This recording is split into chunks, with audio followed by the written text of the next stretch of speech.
9월 3일 주일 오전 일부 예배를 드리겠습니다. 249장 찬송입니다.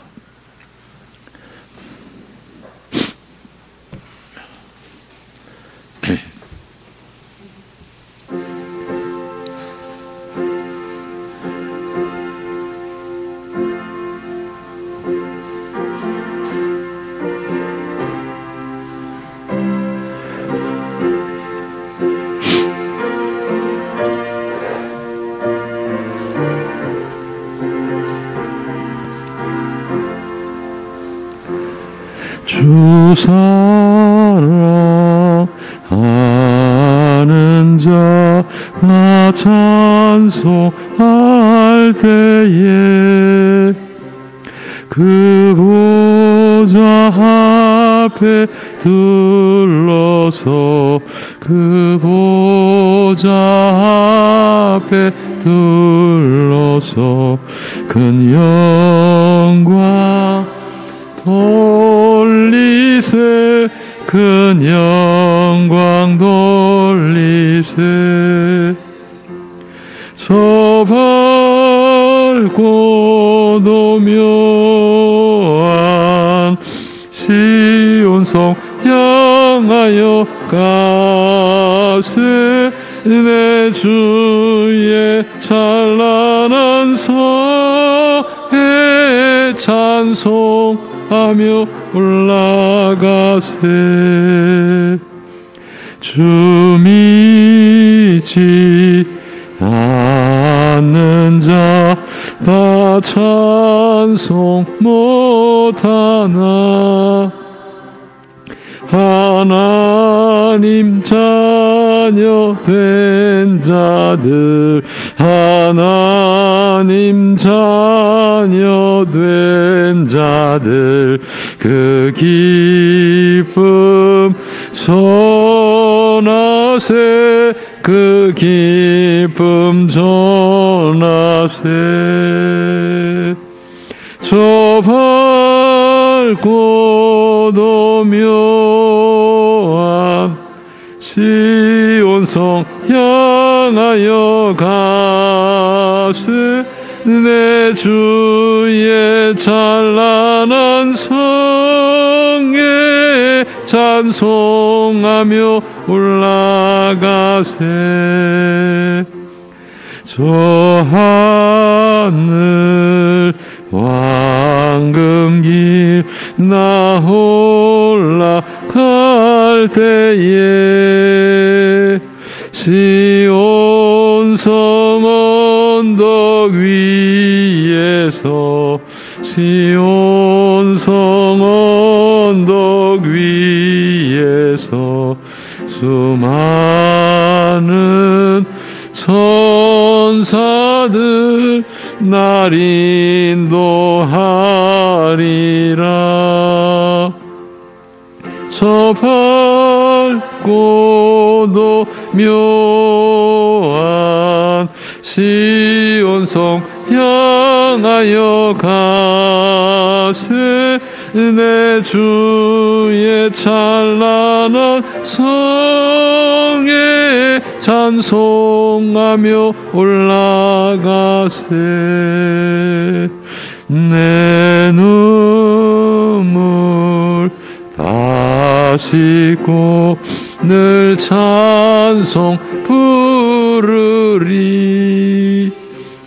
저 임마누엘 주 앞에 저 임마누엘 주 앞에 나 영광 누리리 나 영광 누리리 저 밝고 묘한 시온성 향하여 가세 주의 찬란한 성에 찬송하며 올라가세. 아멘. 이제 사도신경으로 우리 함께 신앙 고백 드리겠습니다.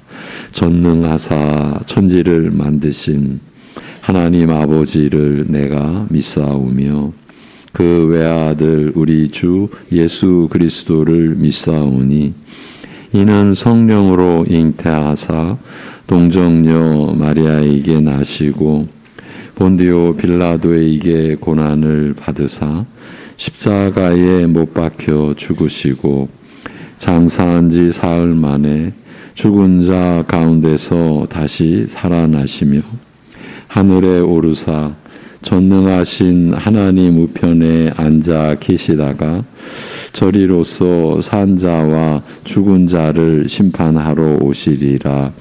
성령을 믿사오며 거룩한 공회와 성도가 서로 교통하는 것과 죄를 사하여 주시는 것과 몸이 다시 사는 것과 영원히 사는 것을 믿사옵나이다.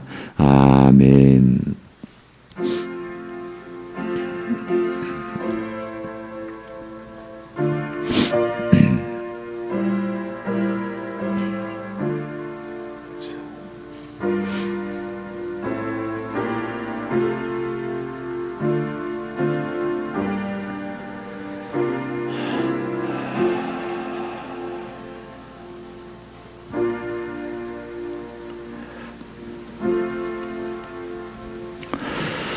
허물의 사함을 받고 자신의 죄가 가려진 자는 복이 있도다. 마음에 간사함이 없고 여호와께 정죄를 당하지 아니하는 자는 복이 있도다. 아멘. 영원히 씻을 수 없는 죄악을 아들의 죽음으로 아들의 피로 씻어주신 하나님 아버지, 그 죄 사해 주신 은혜를 의지하고 그리하여 우리 주 예수 그리스도의 이름만을 붙들고 이 시간 하나님께 나아가오니 예배하는 모든 심령들을 주의 성령으로 충만케 하시고 회복케 하시고 주의 말씀을 받을 수 있는 심령 되게 하여 주시옵소서. 예수님의 이름으로 기도합니다. 아멘. 일어나셔서 69장 찬송을 드립니다.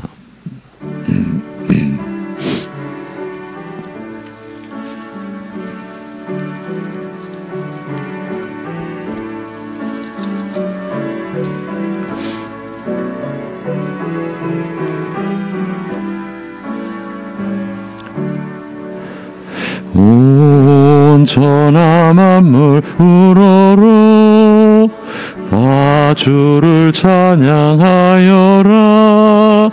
할렐루야 할렐루야. 처음 빛나는 밝은 해, 처음 빛나는 밝은 달, 하나님을 찬양하라. 할렐루야 할렐루야 할렐루야. 힘차게 부는 바람아, 떠가는 묘한 구름아, 할렐루야 할렐루야. 쳐돋는 창한 아침해, 처지는 고운 저녁놀, 하나님을 찬양하라. 할렐루야 할렐루야 할렐루야. 저 흘러가는 맑은 물, 다 주를 노래하여라. 할렐루야 할렐루야. 저조와 많은 밝은 불, 그 빛과 열을 내어서 하나님을 찬양하라. 할렐루야 할렐루야 할렐루야. 귀한 땅은 날마다 한없는 복을 펼치어 할렐루야 할렐루야. 땅 위에 꽃과 열매들 주 영광 나타내어서 하나님을 찬양하라. 할렐루야 할렐루야 할렐루야. 노선한 마음 가진 자 용서하며 살아라. 할렐루야 할렐루야. 큰 고통 슬픔 지닌 자 내 근심 주께 맡겨라. 하나님을 찬양하라. 할렐루야 할렐루야 할렐루야. 주내 받은 만민아 다 꿇어 경배하여라. 할렐루야 할렐루야. 성삼위일체 주님께 존귀와 영광 돌려라. 주를 찬양 할렐루야 할렐루야 할렐루야 할렐루야.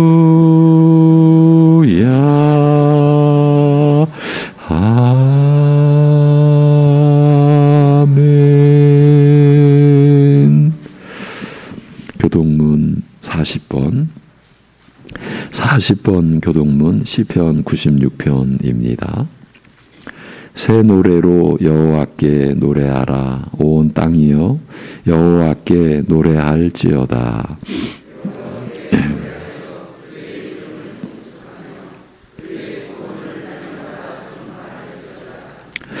그의 영광을 백성들 가운데에 그의 기이한 행적을 만민 가운데에 선포할지어다.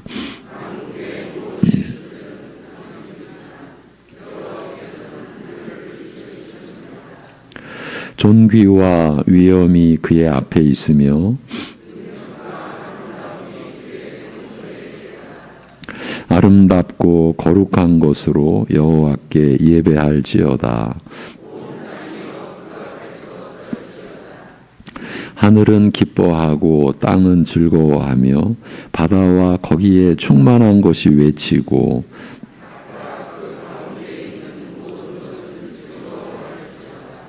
그때 숲의 모든 나무들이 여호와 앞에서 즐거이 노래하리니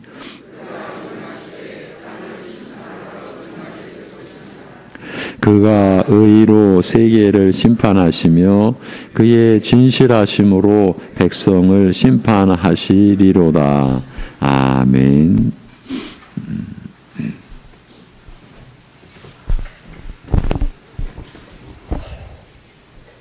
거룩하시고 영광스러우시며 아름다우신 하나님 아버지, 죄 많고 흠 많고 연약한 우리들을 전적인 은혜로 예정하여 주셔서 구속의 은혜를 베풀어 주시고 오늘도 주일에 함께 모여 하나님을 기쁨으로 예배하게 하시니 감사와 찬양과 영광을 올려드립니다.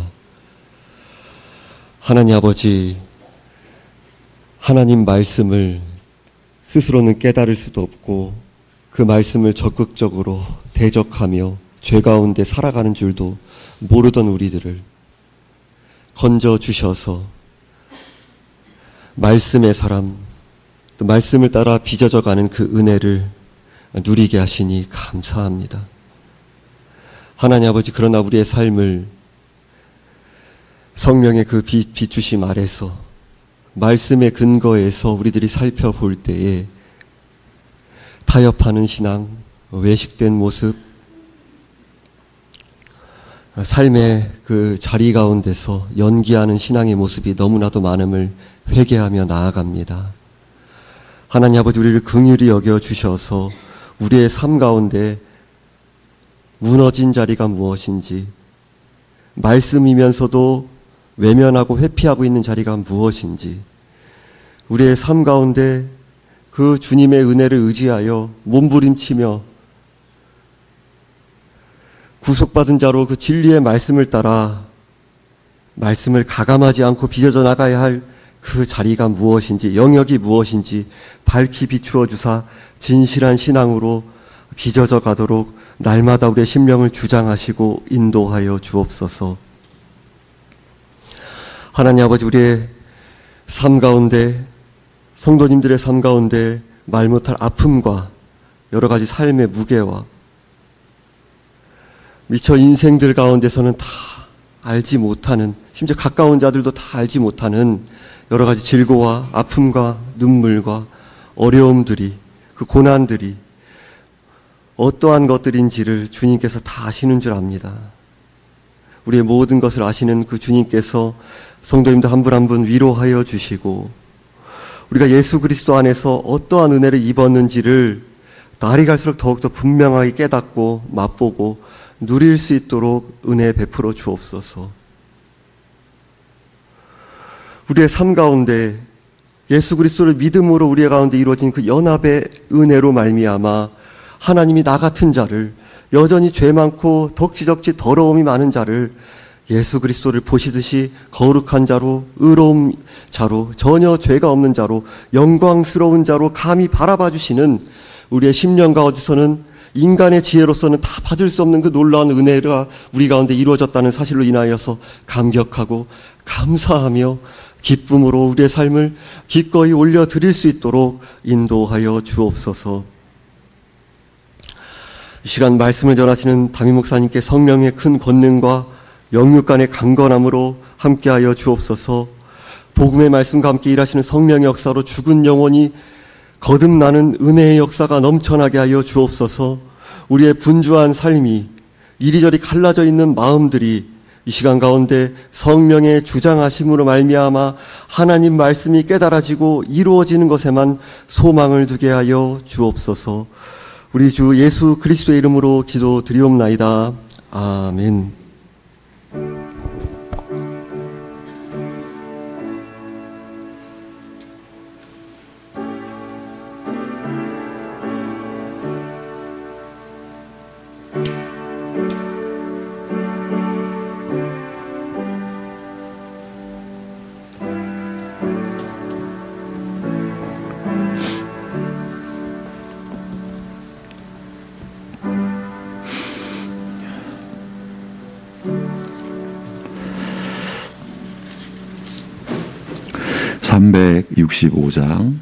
(365장) 찬송을 드립니다.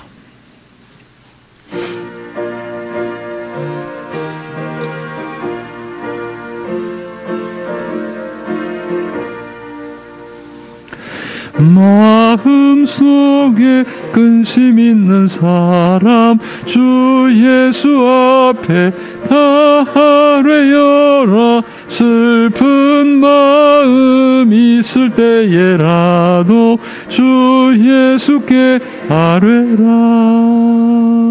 주 예수 앞에 다 아뢰어라. 주 우리의 친구니 무엇이나 근심하지 말고 주 예수께 아뢰라. 눈물 나며 깊은 한숨 쉴 때 주 예수 앞에 다 아뢰어라. 은밀한 죄 내게 있더라도 주 예수께 아뢰라. 주 예수 앞에 다 아뢰어라. 주 우리의 친구니 무엇이나 근심하지 말고 주 예수께 아뢰라. 괴로움과 두려움 있을 때 주 예수 앞에 다 아뢰어라. 내일 일을 염려하지 말고 주 예수께 아뢰라. 주 예수 앞에 다 아뢰어라. 주 우리의 친구니 무엇이나 근심하지 말고 주 예수께 아뢰라.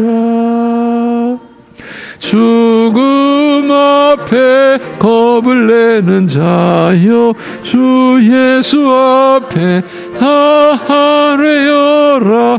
하늘나라 바라보는 자여 주 예수께 아뢰라. 주 예수 앞에 다 아뢰어라. 주 우리의 친구니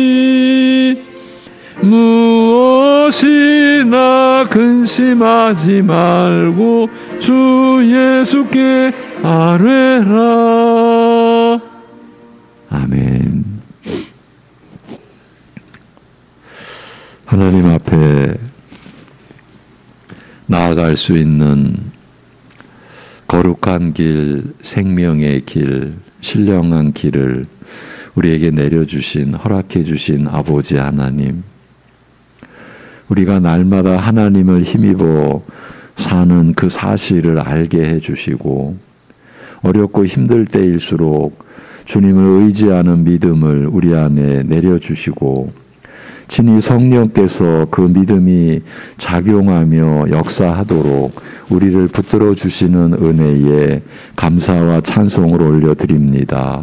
또한 하나님 앞에 아버지께서 모든 것 베풀어 주신 것 가운데 11조를 구별하여 올려드리며 각자의 삶의 자리에서 때를 따라 도우시는 은혜 베풀어 주심을 누리며 살아가기에 감사의 제목으로 이 시간 예물을 올려드리며 우리가 살아가는 것이 육신의 생애를 쫓는 것이 아니라 영원한 하나님 나라와 그 의를 구하는 것이기에 오늘도 성교의 예물과 건축의 예물을 성미와 함께 주일 예물로 올려드리게 하여 주심을 하나님 앞에 자신을 드리는 마음으로 감사의 예물을 올려드릴 수 있는 자원하는 심령을 내려주셔서 감사합니다.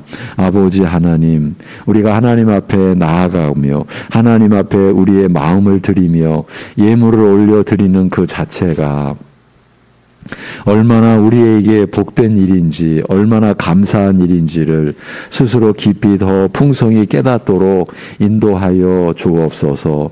아버지 하나님, 참으로 육신의 연륜이 깊어갈수록 연약해지는 것이 하나님의 창조의 섭리 속에서, 그러나 그 연약함이 단순히 연약함으로 끝나지 아니하고 하나님의 은혜로, 하나님이 주시는 소망으로 날마다 새롭게 되는 진리의 영광을 바라보는 그러한 연약함의 진실이 사랑하는 성도들에게 깨우쳐지고 믿어지고, 그럴수록 더 하나님을 의지하고 바라봄으로 인하여서 육신의 삶의 여러 가지 상황 속에서 낙심하거나 쓰러지거나 좌절하지 않게 하시고 하나님을 향하여 하나님을 섬기기 위하여 한 걸음 한 걸음 매일매일 나아가는 우리들이 되게 하여 주시옵소서.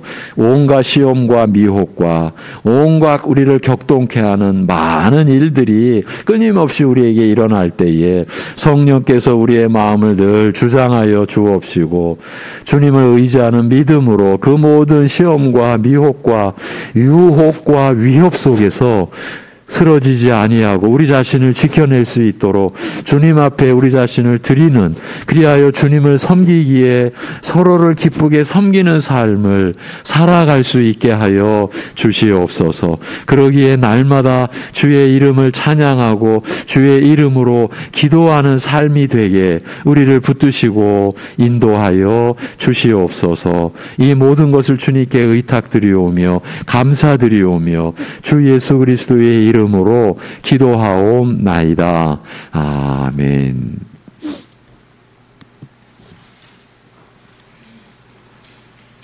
오늘 하나님의 말씀은 베드로전서 4장 7절에서 8절입니다.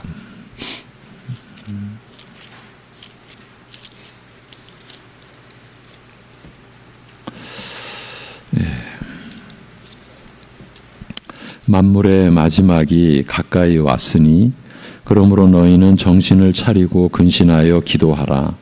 무엇보다도 뜨겁게 서로 사랑할지니 사랑은 허다한 죄를 덮느니라. 아멘.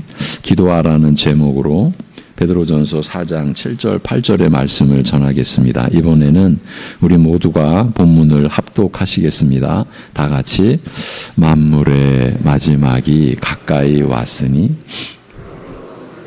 정신을 차리고 근신하여 기도하라. 뜨겁게 서로 사랑할지니 사랑은 허다한 죄를 덮느니라. 아멘.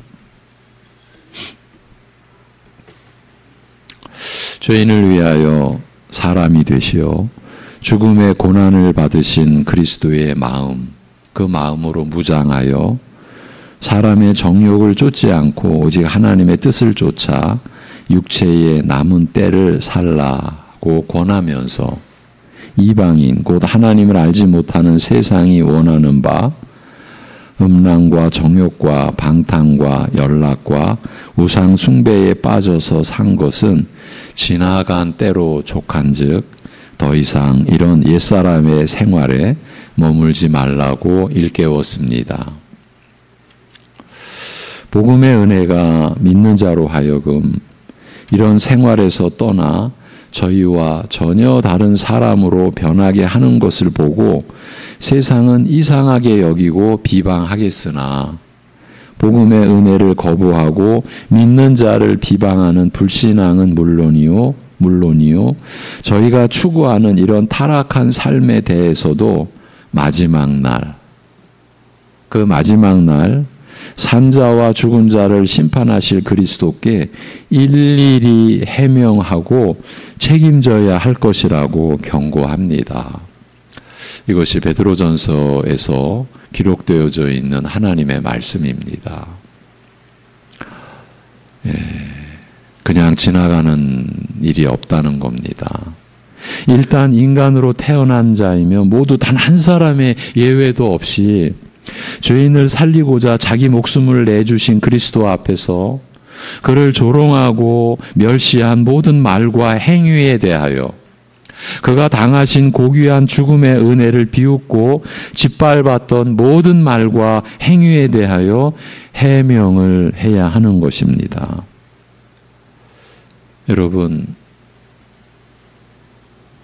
이것이 하나님의 말씀입니다. 즉 자신의 무지와 불신앙에 대하여 책임을 져야 하는 것입니다. 그러나 산자와 죽은 자 모두 자기가 행한 일을 직고해야 하는 이 날에, 이 마지막 날에 정작 중요한 것은 내가 그리스도의 이름으로 이적을 행하였느냐, 아니면 귀신을 쫓아내었느냐, 심지어 그의 이름으로 하나님의 말씀을 전하는 선지자의 일을 하였느냐가 아닙니다. 이 날에 영생과 영벌에 들어가는 것을 결정하는 것은 내가 예수님을 아느냐 모르느냐입니다. 예수님과 나의 관계가 내가 너를 아노라, 주님께서 내가 너를 아노라고 말씀하실 그런 관계인지 아닌지가 중요한 것입니다. 이것이 영원한 사화를 결정하는 것이라는 겁니다. 내가 그리스도의 이름으로 무엇을 했느냐는 것이 나와 그리스도와의 관계를 증명해 주는 것이 아니라는 이 점은 우리 모두 절대로 잊어서는 안 될 것입니다. 내 위치나 무엇이나 내가 무엇을 한 것을 가지고 나와 그리스도와의 관계가 온전한 관계다, 절대로 그렇게 착각해서는 안 된다는 말입니다. 이것 때문에 예수님과 함께 십자가상에서 처절한 고통과 함께 죽어가던 한편 강도가 구원받아 영생에 들어간 사실이 성경에 기록되어 있는 것 아니겠습니까?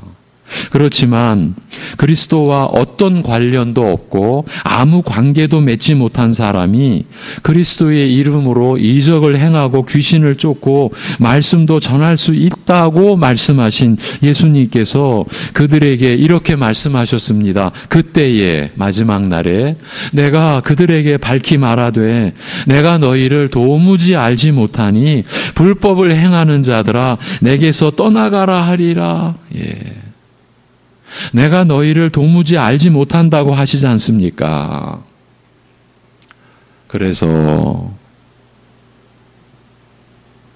여러분이 시험 들지 않도록 그것까지도 제가 신경이 쓰여서 우리 가운데 제일 위험한 사람이 바로 저라고 제가 여러분 앞에 말씀을 드리는 거예요.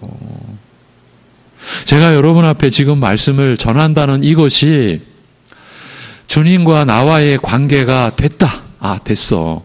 저렇게 말씀을 전하는 것을 보면은 이게 아니라는 것입니다. 그리스도와 아무런 관계가 없는데도 이런 일을 할 수 있다.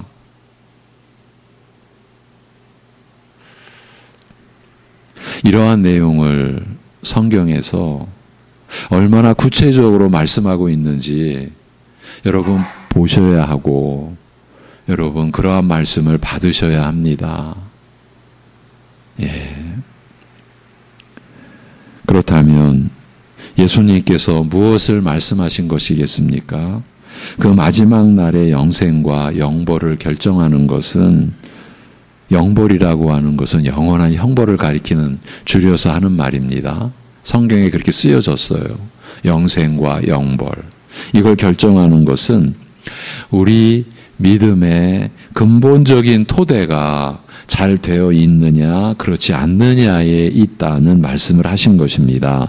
왜 주여 주여라고 외치면서도 주께 속한 자로서의 합당한 열매가 없는가? 주의 말씀에 순종하여 맺는 열매가 없는가? 그것은 근본적인 영적 토대에 문제가 있기 때문이라는 것입니다. 그리스도라고 하는 믿음의 토대가 있고 없음의 차이라는 말씀입니다. 바로 이것 때문에 신자된 우리는 평생을 하나님의 말씀에 더 가까이 집중해 가야 하는 것입니다. 나는 형편이 이래서 어떠어떠해서 하나님의 말씀이 너무 멀리 있다. 여러분 그렇게 생각하시면 안 됩니다. 꼭 이렇게 생각하셔야 됩니다. 여러분 하루 아침 저녁 점심 삼시세끼 드시잖아요. 식사하시며 사시잖아요. 하나님의 말씀을 그렇게 대하셔야 합니다. 내가 매일 먹어야 하는 양식처럼 하나님의 말씀만이 그리스도라고 하는 믿음의 토대를 갖추게 하고 또 유지, 강화시켜 주기 때문입니다. 이제 베드로전서의 맥락으로 돌아와서 바로 이런 이유로 말미암아 죄와 허물로 죽어있는 자들에게 복음이 전파되어 비록 부패한 육적 성품을 지니고 태어나 순종이 불가능한 인간을 따라서는 심판을 피할 수 없겠으나 즉 심판받을 일만 하겠으나 육으로 이 부패한 성품으로 말미암아 연약하여 순종할 수 없는 우리를 도우시는 성령으로는 하나님을 따라서 곧 하늘의 하나님으로부터 오는 은혜와 능력으로 살게 하신다. 생명을 누리게 하신다고 말합니다. 이상의 내용이 베드로전서 4장에 기록되어 우리에게 주어진 하나님의 말씀입니다. 여러분 죄와 허물로 죽어 있었던 우리들에게 복음이 전파되어서 이제 우리가 심판받을 일만 하던 우리가 본래 육으로 말미암아 연약하여 순종할 수 없는 우리를 도우시는 성령으로는 하나님을 따라서 곧 하늘의 하나님으로부터 오는 은혜와 능력으로 살게 하시는 그 하루하루를 여러분이 살고 계시는 것입니다. 그리고 이렇게 이어집니다. 7절 만물의 마지막이 가까이 왔으니 그러므로 너희는 정신을 차리고 근신하여 기도하라. 앞에 5절에서 산자와 죽은 자를 심판하실 준비가 되어 있으신 심판주께 직고하리라. 모든 것을 해명하여 하리라고 하였습니다. 이 죽은 자와 산 자는 세상에 태어났다가 죽었거나 죽게 될 자들과 그리스도의 재림 때까지 살아있을 자들을 가리키는 만큼 인간으로 태어나는 자들 전부를 포괄하는 표현입니다. 과거와 미래를 통틀어 일단 인간으로 태어난 자들을 전부 심판하실 만반의 준비가 되어 있는, 말하자면 언제든지 그리스도의 재림과 더불어 최후의 심판이 시행될 수 있는 이 긴장된 순간에 서 있음을 알리는 말입니다. 오늘 말씀은 이 만물의 마지막이 가까이 왔으니 라는 말로 시작하여 이런 긴장을 더욱 고조시키고 있습니다. 만물의 마지막이 천지 만물과 그 역사를 최종적으로 정리하고 마감할 순간이 이미 이르렀다고 말하고 있기 때문입니다. 가까이 왔으니, 가까웠으니라고 한 말은 예수님께서 회개하라 하나님 나라가 가까웠다라고 하실 때 사용한 말과 똑같습니다. 자신이 이 땅에 오신 것과 더불어 이미 하나님의 나라가 임하였음을 알리신 말씀인 만큼 오늘 말씀 역시 만물의 마지막이 이미 임하였음을, 즉 만물과 그 역사를 정리하고 마감하는 일이 이미 시작되고 있음을 알리고 있다고 할 수 있습니다. 여러분, 종말은 먼 훗날 우리에게 갑자기 다가오는 것이 아니라 신약 교회 안에 신약 시대를 살고 있는 우리는 종말의 시대에 살고 있다는 것이 성경의 가르침입니다. 이미 종말이 시작된 겁니다. 이제 그리스도의 재림으로 그 종말이 완성될 그 시기를 우리가 살고 있는 것입니다. 그러므로 너희는 정신을 차리고 근신하여 라고 합니다. 이제 지금부터 여러분과 제가 나눌 말씀이 정말 중요합니다. 우리의 실제 삶을 가르치는 말씀입니다. 좀 여러분 힘드시더라도 에어컨을 좀 껐으면 합니다. 제가 저녁 예배에 우리 교역자들이 설교하는 것을 제가 그 냉방기 앞에서 듣다 보니까 저는 잘 안 들리더라고요. 지난 주일 저녁만 해도 안 들리더라고요. 그래서 제가 요청을 했습니다. 좀 불편하시더라도. 그러므로 너희는 정신을 차리고, 정신을 차린다라는 표현이 이렇게 성경에 나옵니다. 데살로니가 전서에서도 계속 나오고요. 네. 만물의 마지막이 이미 임한 시기에 정신을 차리고 근신하는 것은 당연한 일일 것입니다. 정신을 차린다는 말은 본래 사려 분별로 신중한 자세, 이것을 뜻해요. 정신을 차린다. 사려 분별로 신중한 자세를 뜻하는 말이에요. 근신하다라는 말은 본래 내용이 많습니다. 균형을 잃지 않고 이리저리 흔들리지 않고 자신을 잘 조절하고 절제하는 것, 이런 내용을 담고 있는 게 주의하다, 근신하다 이 말입니다. 만물과 그 역사가 최종 마무리되는 긴장된 순간인 만큼 단 한 가지도 놓치거나 실수하지 않도록 그 어느 때보다 깊은 사려와 분별이 요구될 것이며 이것저것에 끌려다니며 균형과 방향을 잃고 흐트러지지 않도록 자신을 조절하고 절제하는 것이 참으로 요긴할 것입니다.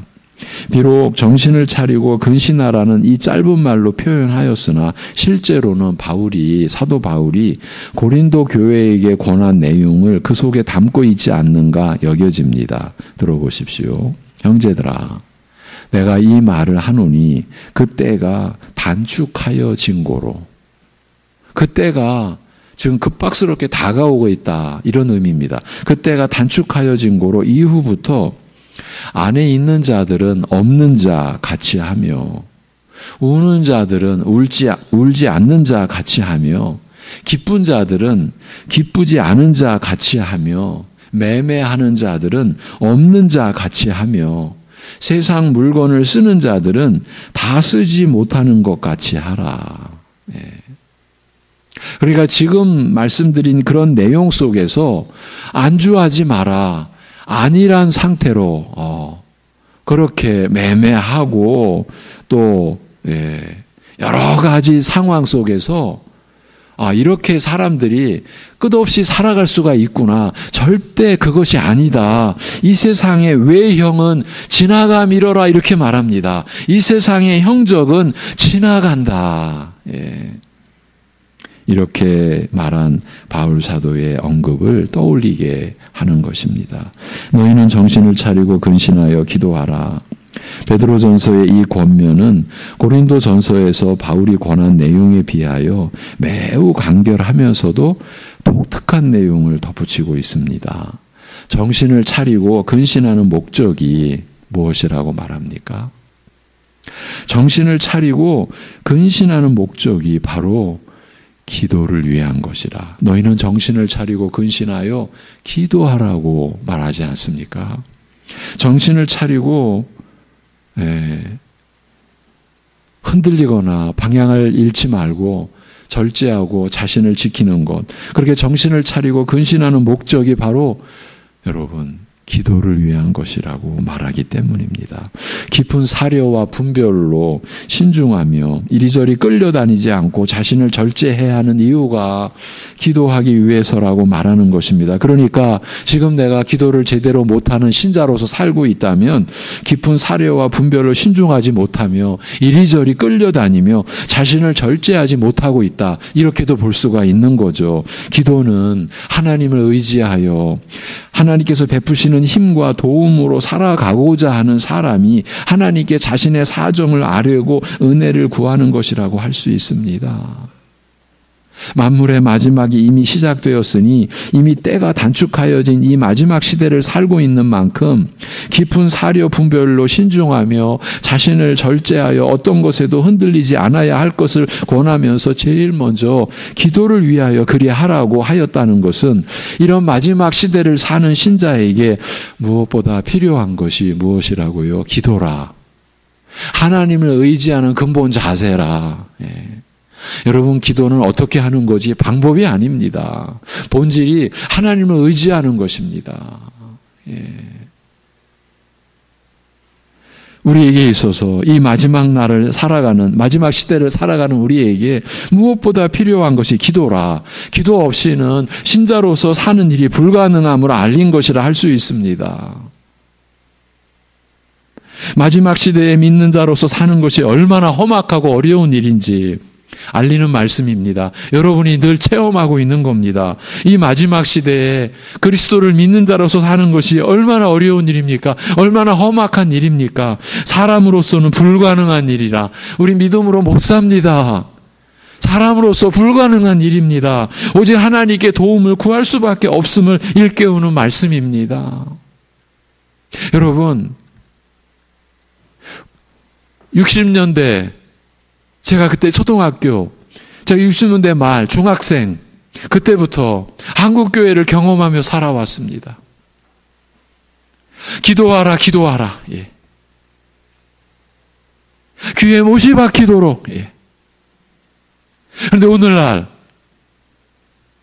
이미 10수년 전 한국교회의 어떤 통계자료 말씀을 안 읽는다. 한국교회 교인들이 기도 안 한다. 대부분은 이게 10수년 전에 발표된. 그러면 그 이전에 그렇게 기도하자고 그렇게 무슨 성경 공부 무슨 제자 훈련 무슨 얼마나 많이 수십 년 동안 해왔습니까? 그런데 지금 말씀 안 본다는 거죠. 기도 안 한다는 거죠. 누가? 우리들이. 이것이 우리들의 모습입니다. 지금 말씀은 이 마지막 시대를 살아가는 신자에게 무엇보다 필요한 것이 기도다. 기도 없이는 못 산다, 신자로서. 사람으로서는 불가능하다. 신자로 사는 것이 오직 하나님께 도움을 구할 수밖에 없다. 이걸 일깨워주고 있는 거예요. 2000년 전 베드로 사도가 이제 베드로 전후서를 기록하고 있다라는 것은 이제 순교의 시점이 베드로 사도는 알고 있는 거죠. 이제 곧 임박했음을 알고 있는 거예요. 하나님의 부르심을 받을 날이 지금 오고 있는 그것을. 그런 가운데 이런 지금 말씀을 기록하고 있는 겁니다. 오직 하나님을 의지하고 하나님께만 소망을 두며 모든 사정을 아뢰는 자에게 하나님께서 베푸시는 도움, 곧 하나님의 능력과 은혜로만 감당할 수 있다. 무엇이? 신자로 살아가는 것이 이것을 알리는 말씀입니다. 기도는 믿음과 다른 것이 아니라 하나님에 대한 우리의 믿음이 하나님을 향하여 아뢰는 말이 그 기도라고 하였습니다. 여러분, 하나님에 대한 우리의 믿음이 하나님을 향하여 아뢰는 말이 곧 기도입니다. 신자라는 말 자체가 믿는 사람이라는 뜻이니 믿음을 떠나서는 한순간도 존재할 수 없는 사람입니다. 신자라는 말 자체가 그런 의미를 담고 있지 않습니까? 믿음을 떠나서는 한순간도 존재할 수 없습니다. 이렇게 우리가 믿음을 떠나서 살 수 없다면 기도를 떠나서 기도 없이 사는 것도 불가능할 것입니다. 믿음은 자연히 기도로 이어지거나 나타나기 때문입니다. 흔히 말하기를 신자에게 기도는 호흡과 같다, 숨 쉬는 것과 같다고 말합니다. 우리 믿음의 선조들이 하나님의 은혜 안에서 깨달은 기막힌 은혜의 내용입니다. 아, 기도는 호흡이구나. 신자의 호흡이구나. 사람의 생사 여부를 알고자 할 때 숨을 쉬고 있는지 확인합니다. 자녀를 낳고 키우신 분들은 너무 곤히 자고 있는 자녀가 숨을 쉬고 있는지 확인해 본 경험들이 있으실 것입니다. 그때 어쩌면 너무 움직임이 없어서, 숨을 쉬는 움직임이 없어서 가슴이 철렁한 그 말할 수 없이 순간적으로 확 닥쳐오는 두려움. 왜 꼼짝 안 하지? 하면서 몸을 만져보거나 코에 손을 대보거나 한 분들이 있으실 겁니다. 숨을 안 쉬면 살아있는 게 아니니까요. 이렇게 숨을 쉬거나 쉬지 않는 것에 따라서 살아있는지 죽었는지 판단하듯이 기도 역시 마찬가지입니다. 기도는 신자가 살아있어 숨 쉰다는 것을 확인해주는 영적 호흡과 같은 것입니다. 신자는 기도로서 자신이 살아있음을 확인합니다. 신자의 기도는 신자인 자기 자신이 살아있어 숨 쉰다는 것을 확인해주는 영적 호흡이기 때문에 그렇습니다. 하나님을 향하여 기도로 아뢰는 나를 보면서 내 영혼이 살아있구나, 내 영혼이 살아있음을 느끼고 확인하는 것입니다. 평소에도 이러하다면 하물며 매 순간 긴장할 수밖에 없는 마지막 시대를 살아가는 때에 기도는 더욱 중요할 것입니다. 이 험악한 시대를 감당할 힘이 나에게는 없으나 하나님께서는 능히 연약한 나를 도우실 수 있고, 이런 나를 긍휼히 여겨 돕고자 하시는 하나님의 사랑을 아는 자는 무슨 일에나 하나님을 바라고 의지하며 하나님에게 사정을 호소하고 은혜와 도움을 구하는 것입니다. 여러분, 호흡 얘기가 나왔으니까 여러분의 능력으로 한 번에 호흡을 하실 수 있습니까? 연장하실 수 있습니까? 우리가 매일 매 순간 지금 살아있으니까 그 끊임없이 우리가 호흡한다고 해서 이 호흡이 내 능력입니까? 사람의 능력입니까? 피조물의 능력입니까? 아닙니다. 전적인 하나님의 능력입니다. 호흡 없이는 우리는 죽어 있는 거예요. 못 사는 거예요. 그것처럼 기도 없이는 우리가 신자로서 못 삽니다.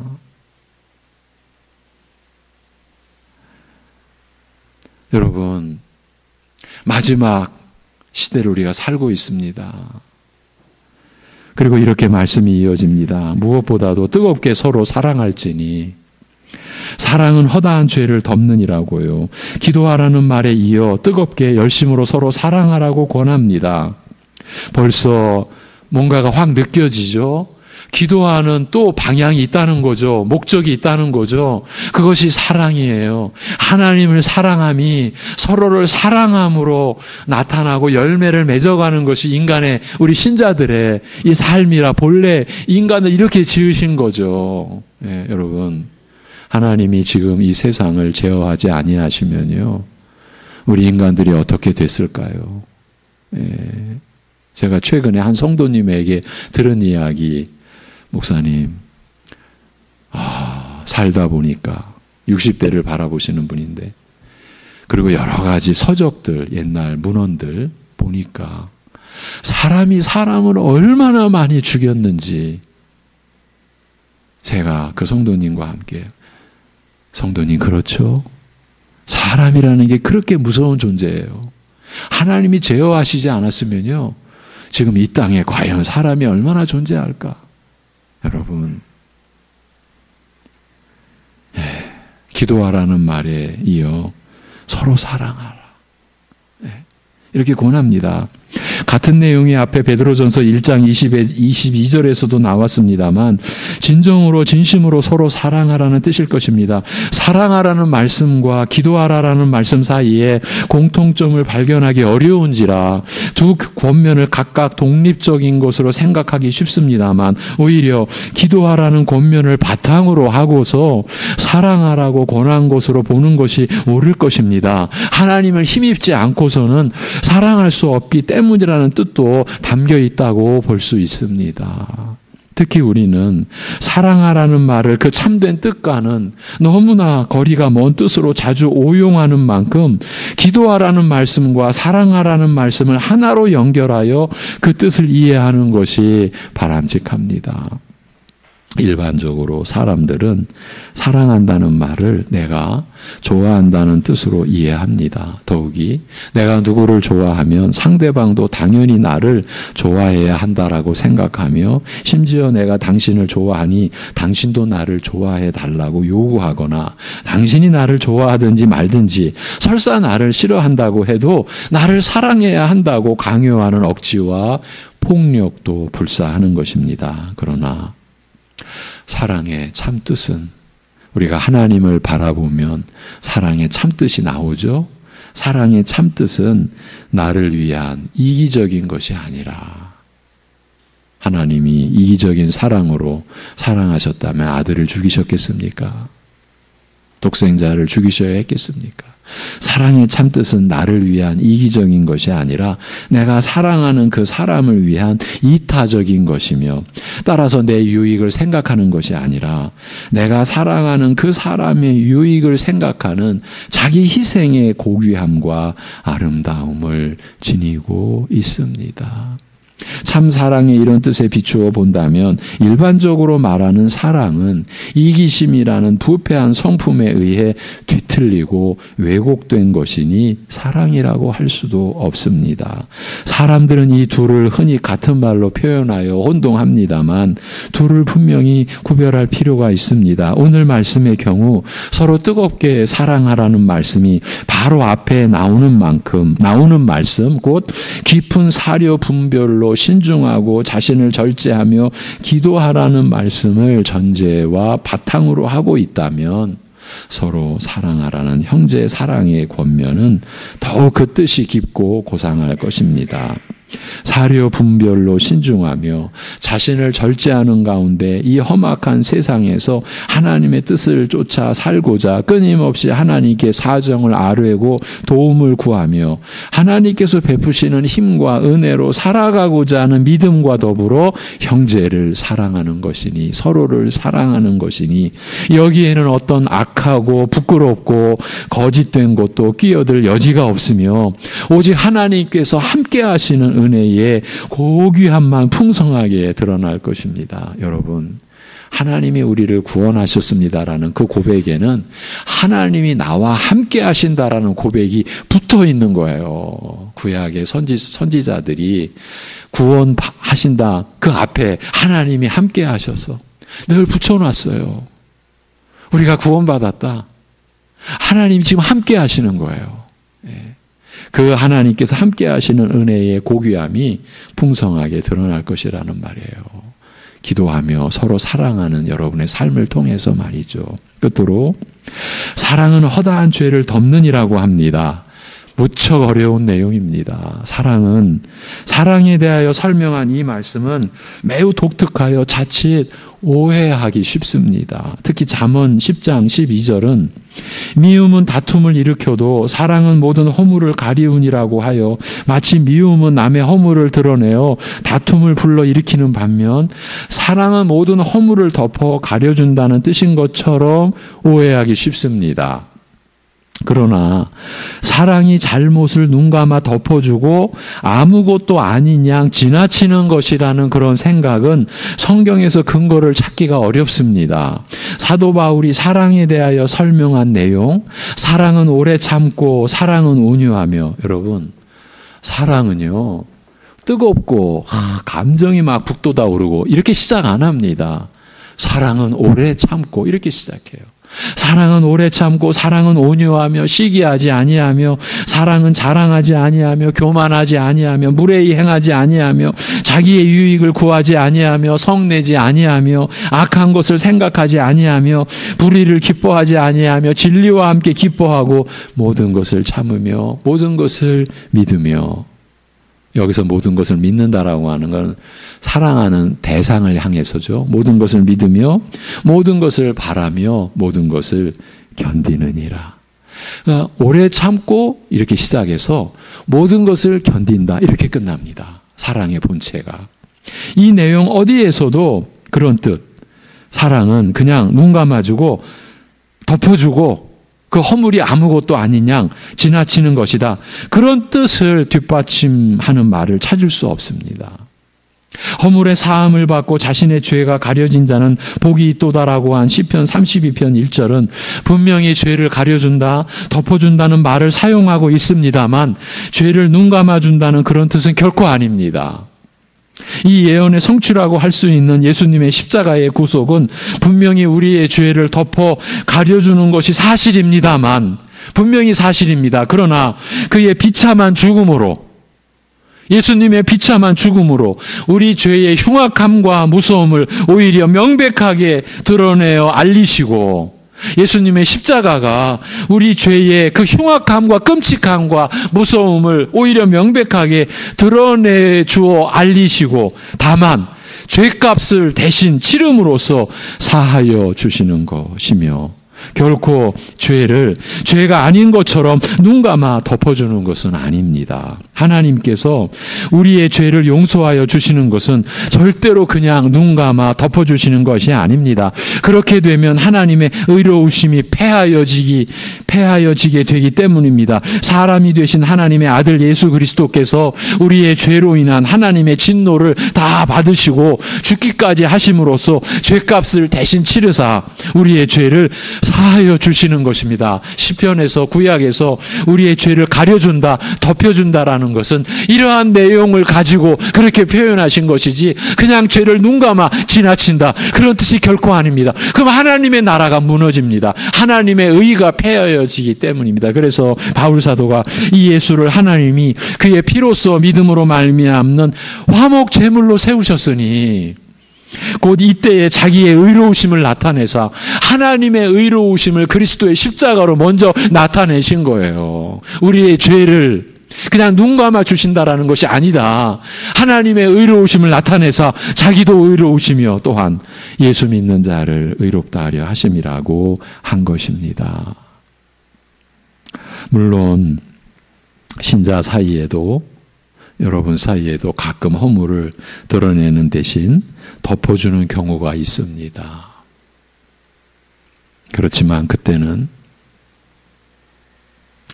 그 사람의 허물을 지금 드러낼 경우 도저히 선한 결과를 기대할 수 없어 하나님께서 그를 불쌍히 여겨 돌이키실 것을 참아 기다리는 것이지, 결코 마치 죄가 없는 양, 아무것도 아닌 양 눈 감아 주는 것이 아닙니다. 이때 우리가 꼭 기억할 내용이 있습니다. 죄는 사람이 처리하지 못한다라는 점입니다. 그 본인도 그렇지만 허물을 덮어주는 이도 스스로 죄를 어떻게 할 수 있어서 그러는 것이 아닙니다. 하나님께서 그를 불쌍히 여겨 돌이키실 것을 참아 기다리는 것뿐입니다. 이렇게 참 사랑은 오히려 오래 참아 기다리며 그가 은혜를 입어 온전하게 되기를 바라는 것입니다. 그런데 우리의 현실을 또 돌아보면 우리가 누군가의 허물을 나팔 불고 다녔던 적도 없었다고 할 수 없습니다. 그것이 마치 자신의 사명인 것처럼 여길 때도 있었습니다. 그런 일의 실체가 무엇일까 하는 점을 오늘 말씀을 통해서 어느 정도라도 볼 수 있었다면 앞으로 아무 생각 없이 그런 일에 가담할 수는 없을 것입니다. 설령 또 그렇게 한다 하더라도 분명히 이전과는 다를 것입니다. 이유 없는 불편함과 두려움까지도 이제 느끼게 될 터이니까 말입니다. 여러분, 두려운 일입니다. 이런 점을 고려하면 사랑은 허다한 죄를 덮는다고 한 오늘 말씀은 조금 다른 방향에서 이해해야 하지 않는가 여겨집니다. 예를 들면 사랑을 통하여 역사하는 믿음이 여러분의 믿음이 어떻게 역사하느냐 하면 사랑을 통하여 역사하는 믿음이죠. 믿음이어야 하죠. 그 믿음이 사람에게서 이루는 놀라운 일들을 들 수 있을 것입니다. 그리스도 예수 안에서는 할례나 무할례나 효력이 없으되 사랑으로서 역사하는 믿음뿐이니라고 바울 사도가 갈라디아서에 기록해 놓은 대로 말입니다. 이 사랑을 통하여 역사하는 믿음은 교회를 처음 나오신 분들에게 제시할 내용은 아닙니다. 이것은 신앙생활을 꾸준히 해오신 분들에게 적용이 되는 말씀, 여러분들에게 적용이 되는 말씀입니다. 내 믿음이 지금 무엇으로 나타나고 있는가? 사랑을 통하여 역사하는 믿음이어야 한다라는 그 말씀이죠. 바로 그렇게 사랑을 통하여 역사하는 믿음이 사람에게서 이루는 놀라운 일을 들 수 있을 것이다. 특히 여기에서는 신자 사이에서 이루어지는 사랑에 대하여 말하는 만큼 이런 뜻으로 보는 것이 바람직할 것입니다. 믿음으로 연약한 형제를 사랑한 것이 죄를 덮어 무력하게 하는 일, 허다한 허물, 온갖 죄를 다 덮어 범죄한 죄로 하여금 회개와 믿음과 은혜에 이르게 하는 일, 바로 이것이죠. 사랑은 허다한 죄를 덮는다라고 하는 내용은 바로 이렇게 나타나야 하는 것이죠. 그 오래 참음으로 그래서 그가 회개하며 믿음과 은혜에 이르게 되는 것. 예.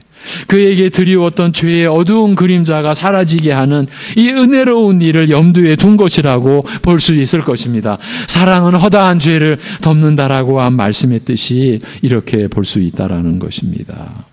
그의 허물과 온갖 죄를 다 덮어 그렇게 불법을 행한 자로 하여금 회개하게 하고 믿음과 은혜에 이르게 되는 바로 이런 작용을 염두에 두고 사랑은 허다한 죄를 덮는다.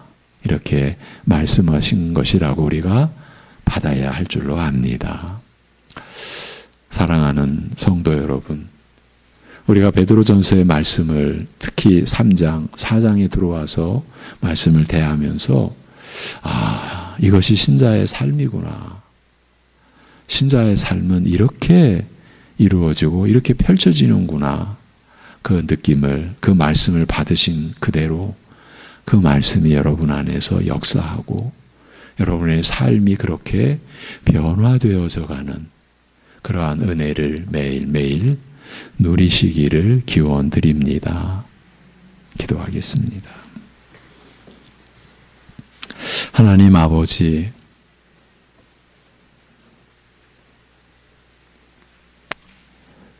정말 막 사는 것이 아니고 그저 내가 육신대로 살아온 대로 살아가는 것이 아님을 이렇게 말씀으로 오래 참으심으로 우리에게 일러주시고 깨우쳐주시고 우리를 가르쳐주시니 감사합니다. 이 시간 하나님 아버지 기록된 말씀으로 교회 안에서 또 연약한 종을 통해서 세워서 하나님이 친히 이 사랑하는 성도들을 말씀으로 가르치고 계시오니 이 말씀을 우리 모든 성도들이 하나님의 가르침으로 받는 역사가, 성령님께서 그 말씀을 증거해 주시는 능력의 역사가 사랑하는 성도들의 심령 속에 임하고 그 말씀으로 사라지는 역사가 우리 성도들의 하루하루 되게 하여 주시옵소서. 기도는 신자의 호흡과 같다고, 영적 호흡과 같다고, 호흡하는 것으로 내가 살아있는 것을 확인하듯이 기도하는 것이 내가 하나님 앞에서 살아있는 것을 확인할 수 있는 그러한 매일매일이 우리의 매일매일 되게 하여 주시옵소서. 네. 숨쉬지 아니하며 살 수 없듯이 기도하지 아니하며 신자된 내가 살 수 없다라는 분명한 깨달음과 인식이 우리 모두에게 새롭게 일어날 수 있도록 하여 주시옵소서. 우리가 필요해요. 하나님 앞에 하나님을 의지하며 나아가 하나님의 도움을 구하듯이 하나님께서 우리의 기도를 필요로 하시고, 그리하여 기도를 통해 하나님과 우리가 교통하는 것이 우리가 하늘로부터 오는 위로와 소망과 믿음으로 사는 능력과 지혜를 받는 것, 그 안에 또한 하나님께서 우리의 기도를 통하여 우리와 교통하시며 우리와 사귐의 관계를 누리시고 하나님께서 우리에게 은혜를 베풀어 주시는 하나님 또한 필요로 하는 우리의 기도가 매일매일 하나님 앞에 드려지는 우리 성도들의 삶이 되게 인도하여 주시옵소서. 하나님 아버지, 그리하여 그렇게 기도하며 하나님의 은혜를 우리가 받음으로써 서로를 진심으로 사랑할 수 있는 우리 성도들의 모든 이루어지는 관계가 그 사랑을 이루는 관계로 열매를 맺어가는, 그렇게 사랑으로서 역사하는, 믿음으로 살아가는 우리 모두 되게 인도하여 주시옵소서. 하나님 아버지, 가정에서, 사회에서, 일터에서 온갖 시험과 미혹과 위협으로 이렇게 못 살도록 사단이 여전히 역사하는, 그러나 사단의 사망 권세가 이미 우리 주 예수 그리스도의 십자가로 완전히 패하여진 믿음을 가지고 사단의 그러한 시험과 미혹에 끌려다니는, 이리저리 끌려다니는 삶이 아니라 중심을 잡고 흔들리지 않고 방황하지 않고 그래도 자신을 절제하고 조절하며 주님 앞에 나아가 기도하며 주님의 은혜를 따라 사랑하며 살아갈 수 있게 하여 주시옵소서.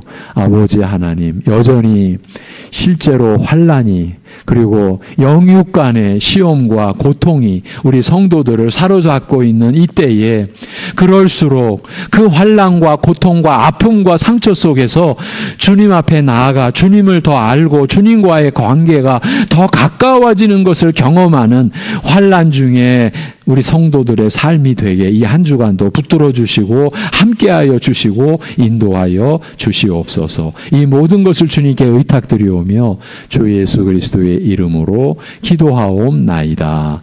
아멘. 찬송 251장 찬송입니다. 251장입니다.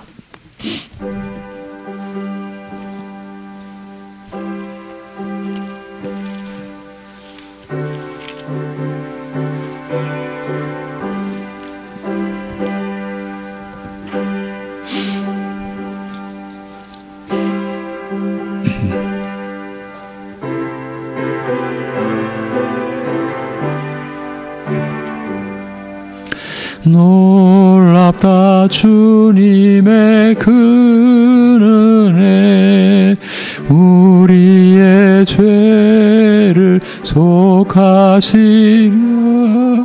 갈보리 십자가 위에서 어린 양 보혈을 흘렸네. 주의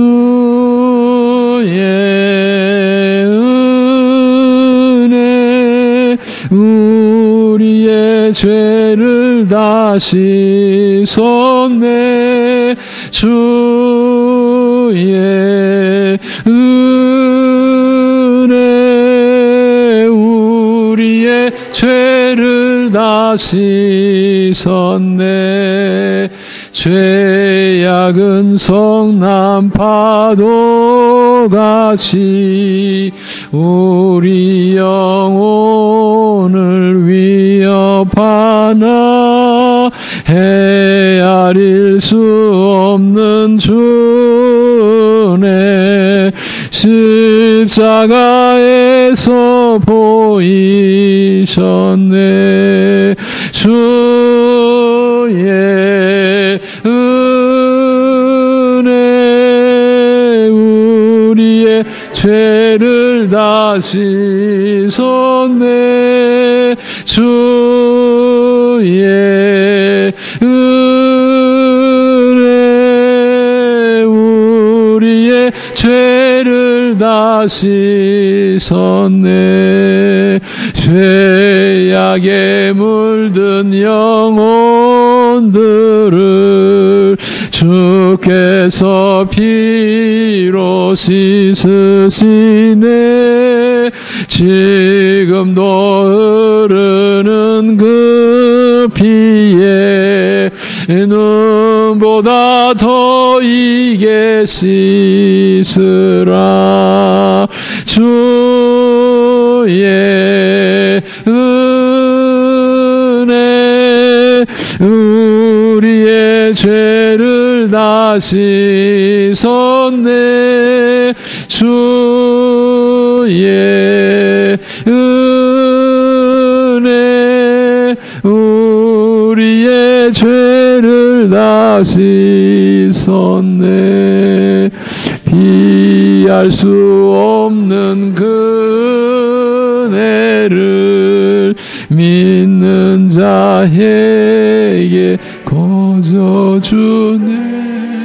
형제여 주 앞에 나와서 더 지체 말고 곧 받으라.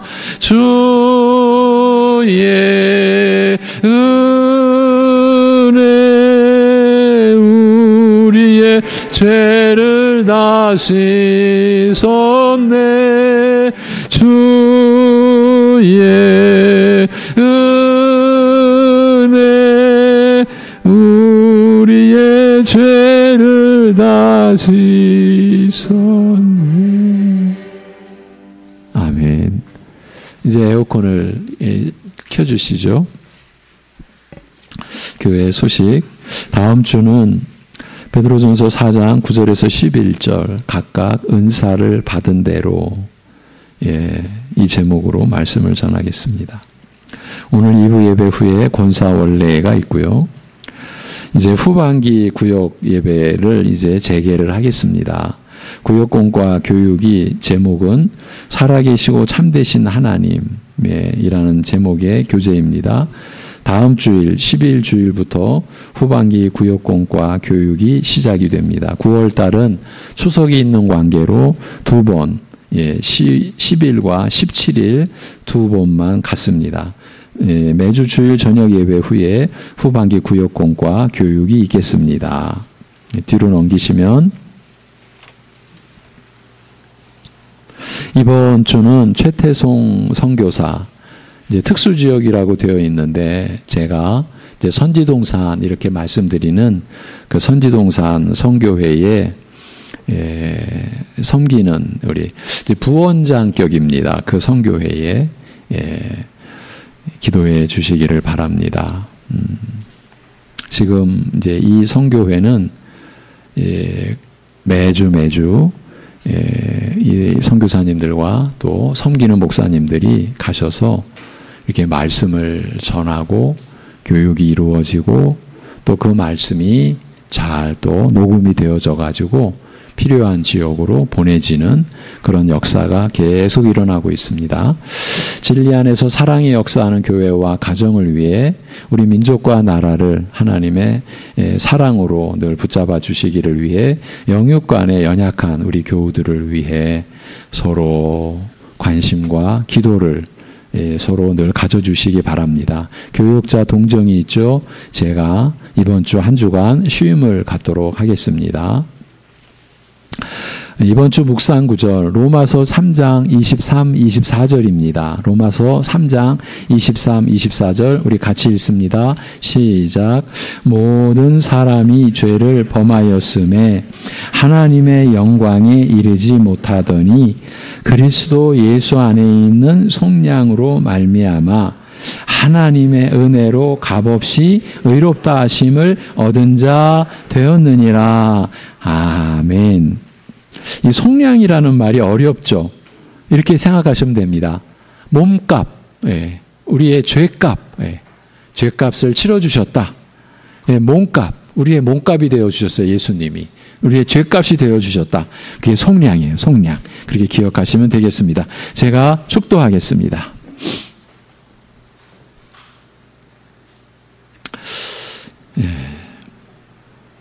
우리의 죄가 되어주신 우리 주 예수 그리스도의 은혜와 독생자 아들을 우리의 죄로 삼아주신 우리 아버지 하나님의 사랑과 우리 안에 임하셔서 그 사실이 믿어지고 깨달아지고 이해되도록 인도하시는 성령님의 교통하심이 어떠한 자리나 상황이나 순간에도 하나님을 의지하는 하나님께 기도하는 자로 사는 것이 기쁘고 감사한 자로 평생을, 아니 영생을 살아가는 자들과 그 믿음의 비밀을 알고 구하는 이들 안에까지 영원토록 함께 하시기를 주님의 이름으로 축원하옵나이다. 아멘.